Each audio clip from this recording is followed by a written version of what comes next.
Oke, bebas. Oke, bebas.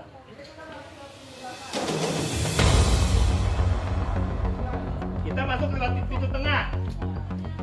Ini penunggunya nih. Nah, ini kita ketemu lagi simbol kemewahan dari abad 18 pertengahan tahun 1750-an. Ya. Ini gambar apa ini? Nah, ini jangan gambarnya dulu ya, yang membuat. Jadi di Batavia itu banyak sekali para ahli ukir yang sebenarnya diminta dari Raja Mataram. Nah, para pengukir ini punya kampung bersama dengan para tukang kayu. Kampungnya itu namanya Blandongan. Jadi kalau kita pergi ke Glodok, itu ada nama tempat namanya Kampung. ya, Tambora, dekat Tambora itu dulu namanya Blandongan. Blandong itu artinya tukang kayu, tukang nebang hutan. Bukan tenda kalau bahasa Sunda. Bukan, Blandong Kita itu Blandong. bukan, tapi tukang kayu.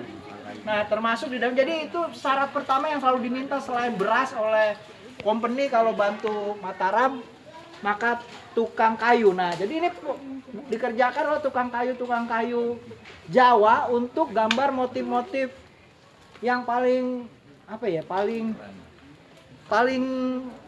tren pada saat itu. Apa dewa ini, Pak? Masuk.